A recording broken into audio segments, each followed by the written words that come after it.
Next up, we have Joanne. Joanne, I'll go ahead and unmute you.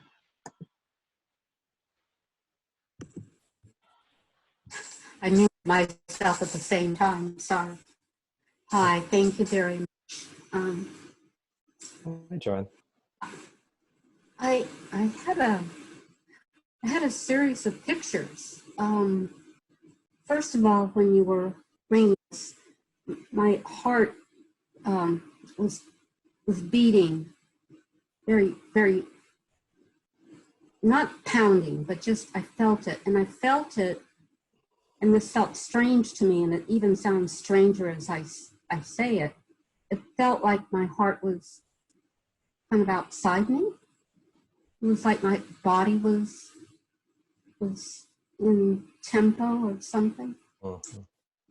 And so when you asked the question the first time, I was also rocking, which happens often when I'm in meditation with large groups. I just feel like I'm pulsing. But I was watching myself, witnessing, and I held a very dense rock in my hand. And I have this rock. It was given to me by an amateur geologist, and it's supposedly billions of years old. He got it someplace anyway. And then it immediately turned into a crystal and sparkly. And I have a crystal. I have several, but. And then you asked the question again, and I felt my hand by the seashore rubbing the sand. And it was soft. It was very beautiful. And the water was coming. And I almost anticipated what was going to come next with the third time. And the water was all around me. I wasn't in the water was around me. And then I heard you say, I'm going to ask this question differently. And I felt myself being pulled up. But I was witnessing. So I was in it, but I was witnessing it also. And there was some tether that remained it grounded. And I know from a lot of the work that I've done that my first chakra, I don't have a lot of grounding, so I have to really work at being. I'm usually way up here. Have to work at being grounded. Ironically, I'm looking out at my rock garden with Buddha in the middle there, and so at break I went and I worked in the garden so I could touch the soil. And I don't know what to make of that at all. I thought I was going to be teary-eyed, but I felt like I was witnessing. And as I'm listening to all of you, and thank you for sharing, I felt connected, like someone would say something like, oh yes, I kind of felt that too, but not I wanted to be in conversation and community to share because I felt connected. So it's kind of what happened with me. And I don't know what to make of it. You know, I don't. And so I'm just sitting with it like, well, okay. It's almost like I want somebody, like I raised my hand and I have to laugh at myself. It's like I want you to explain me to myself, kind of. You know, and I have to laugh at myself because I'm wondering, is that giving myself away? Is it like, help me understand myself? And I know that. Well, there's a legitimate role to ask for a reflection, but I'm not sure I happen to have an explanation in this case. But it's interesting. I find myself actually wanted to ask you one more time that question and to see what comes. Would that be all right if I do? Absolutely. Absolutely. All right, so close your eyes. Take a deep breath. Let your attention drop down.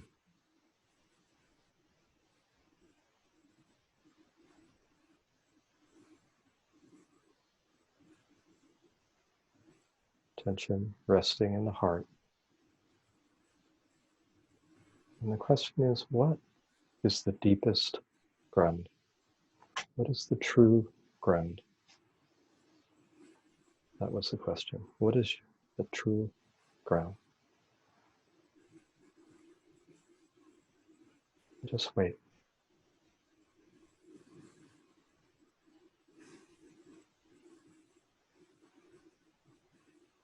Sense and feel.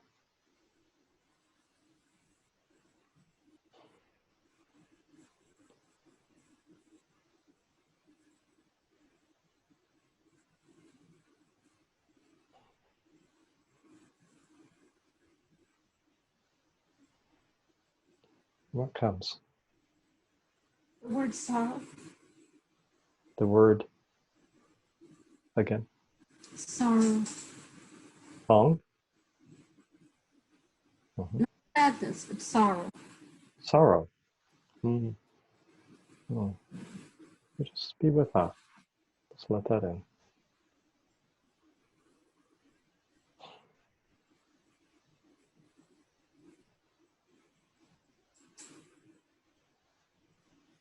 Curious, affectionate, open.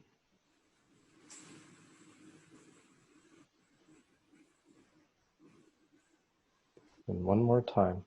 What is the true ground?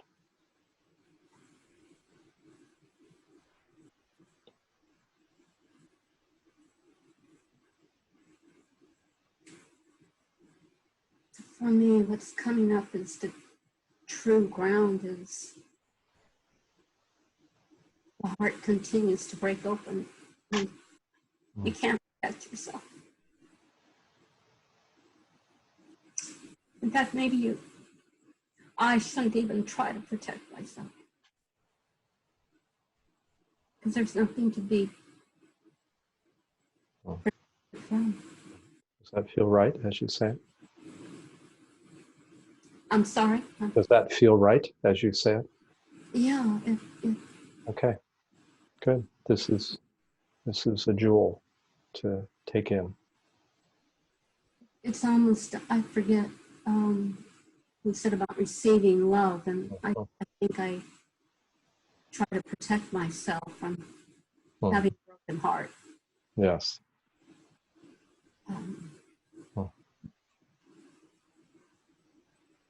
And if you protect yourself from a broken heart, you'll never feel love. Correct. So this is something to sit with and really let in, Joanne. Okay? You're welcome. You have I was going to cry. you have the best answer. Much better than anything I could have said. Okay, beautiful. Margaret, you're up next. I'll unmute you. Thank you. Hi. Hello. John. Hi, Margaret. How are you? Nice to meet you. Well, I'm from Venezuela. I came back to my country 2 years ago to teach meditation here. So the last month, I've been teaching meditation in my Instagram live because this is the only way to contact people. We have been quarantined for 2.5 months already. We have one more or even more. And this is not just, this is not because at the beginning it was because of the coronavirus, but at the moment it's because we have no food. So we are down because we can't move, most of us. So I've been helping myself and people to understand and adapt to the situation. And when I connect with meditation and what I have achieved through this way online, which is very particular, and I never expect to connect with anyone this way ever, but it just happened. And so it's very powerful that you don't know anyone out there. They can see you, but you connect. So it's been beautiful to feel whole and protected and loved all the way through this process. I have never been afraid of coronavirus at all. It's not my fear, never felt anything about it. Actually, I've been feeling that this is something very divine that is taking us to, you know, another way of understanding. So Margaret, if I can stop you there. What Yes. came up today that you'd like to share? Yes. Well, the last days, I've been feeling this sense in my kind of like a belly.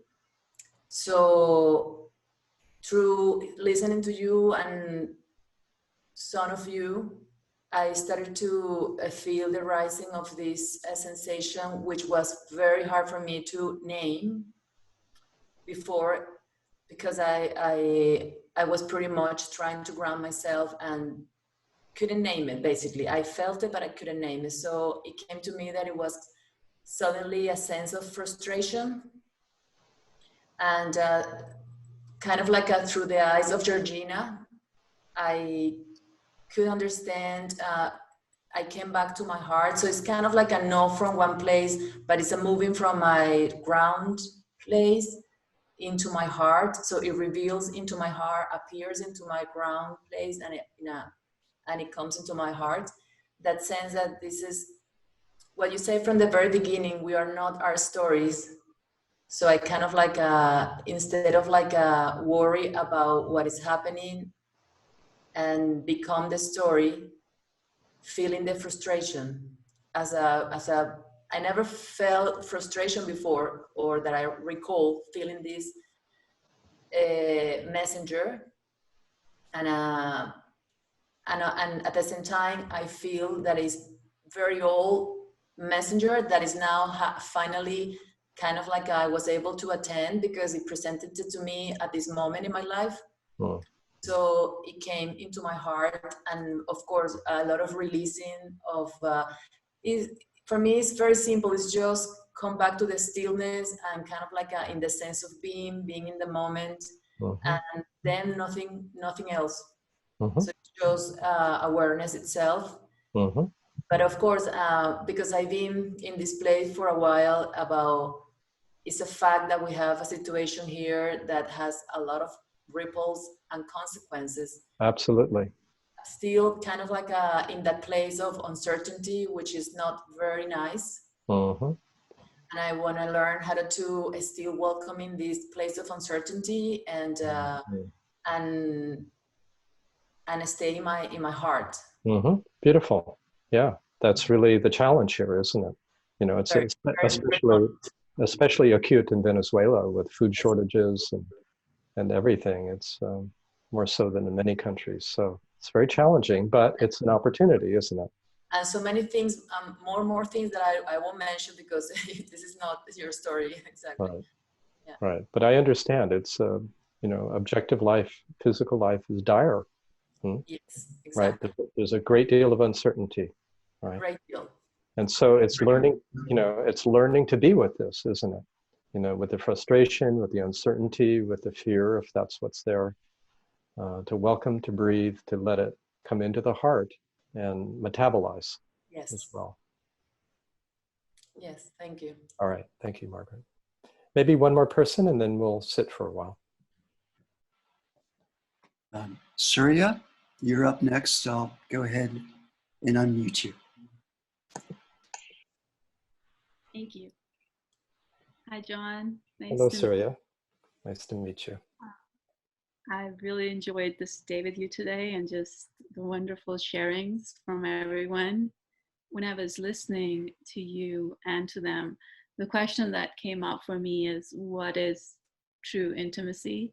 Because I could feel your heart energy, and that's what came up. And I really enjoyed what you said to Georgina about taking the energy inwards as opposed to outwards and scanning, because I didn't know that. So thank you for that. And if there's anything else you'd like to share on intimacy, I would love to hear it. Well, intimacy with others begins with self-intimacy. Mm. And most of us are not intimate with ourself. Most of us are actually distant from ourself. We've learned to abandon ourself early on in order to be approved of and to be safe. So there's a whole process of, realizing that we've left home in a way. And then what does it mean to return home? It means to really be here, to really feel our feelings, really sense our sensations, really question all of our beliefs. And as we do so, we find ourselves more and more here, settled, deeply interior, but not limited to the body. And it is from here that we meet life and others most intimately. Mm.